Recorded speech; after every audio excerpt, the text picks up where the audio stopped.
Hello everyone, this is Barack Obama, and welcome back to Lore by Obama. Today we're going to talk about something that's been a topic of conversation among many fans of the CW's The Flash. Now, I know what you're thinking. Barack, you're into superhero TV shows?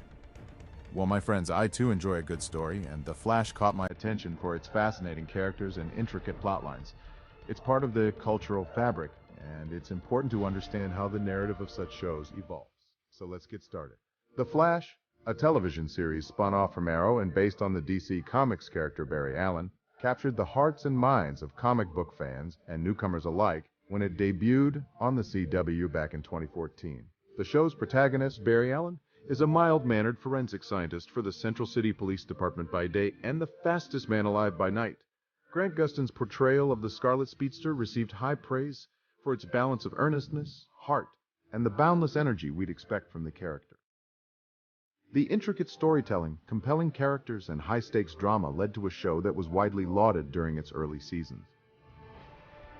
In its initial run, The Flash enjoyed a period of critical and audience acclaim. The first 3 seasons in particular stood out as the golden era of the series.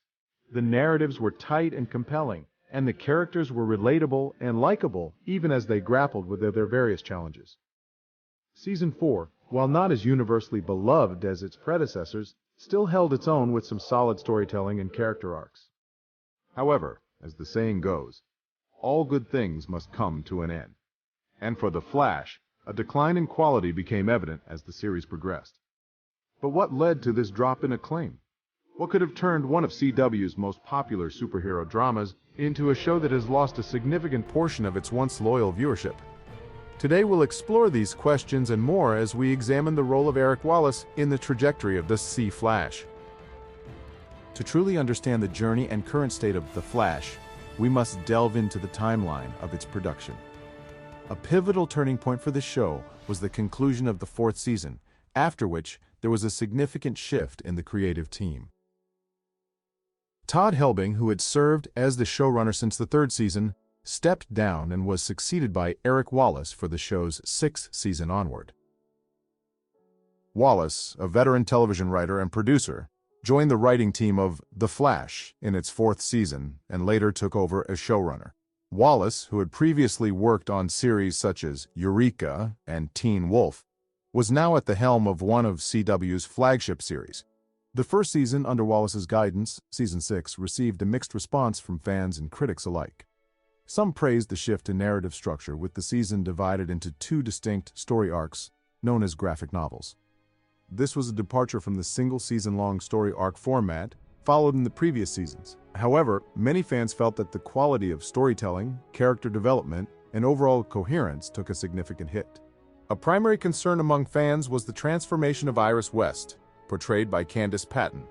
In the earlier seasons, Iris was a well-received character, with her relationship with Barry being one of the central dynamics of the series. But under Wallace's tenure, her character took a troubling turn.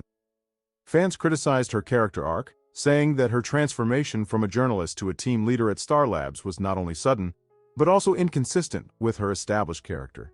Her increasing involvement in the crime-fighting aspect of the series, despite a lack of scientific knowledge or technical skills compared to the rest of the team, left many viewers disgruntled. Despite Patton's commendable performance, the poor writing and execution made Iris an unpopular character among most of the audience. Some even going as far as to say that she is the real villain of the show and constantly hoping that she gets removed from the show completely. By the time we hit the 7th season, the general consensus was that The Flash had deviated significantly from the beloved series that fans fell in love with during its initial seasons.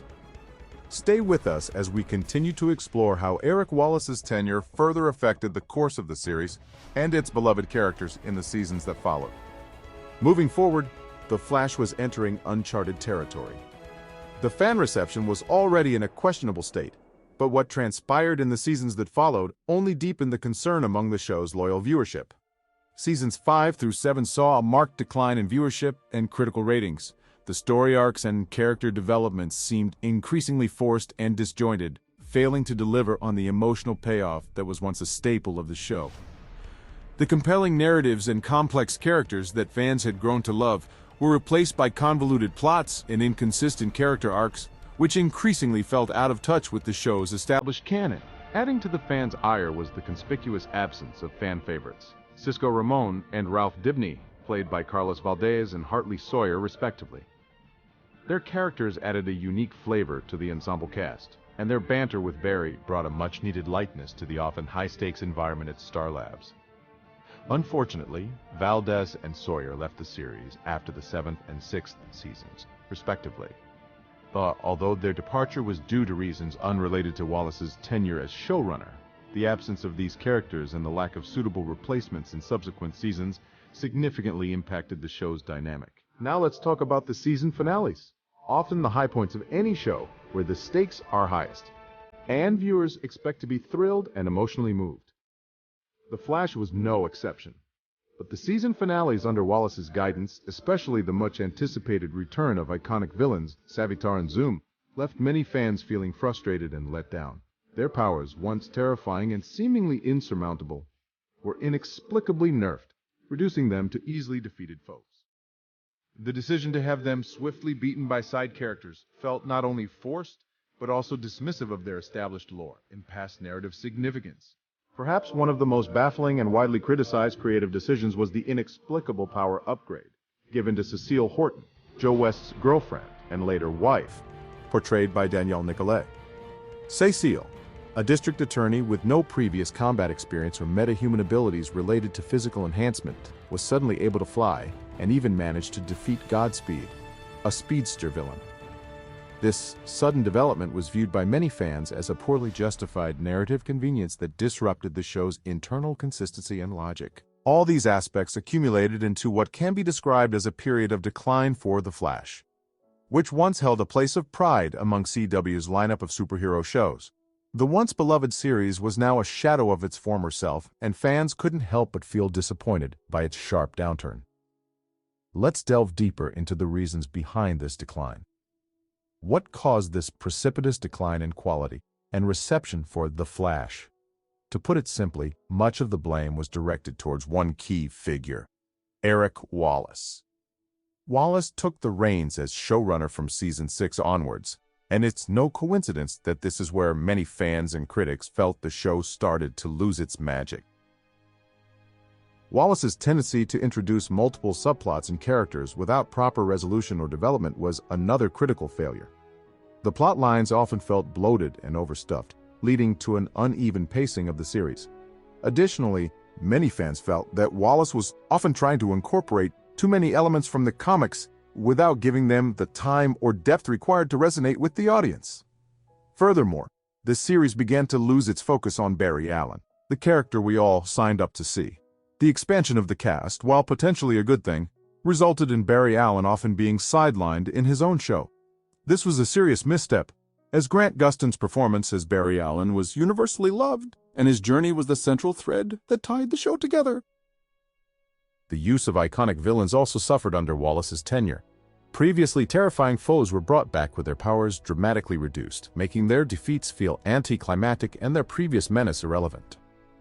In essence, it was a series of ill-advised creative decisions and a lack of clear direction under Eric Wallace's leadership that led to The Flash's sharp downturn.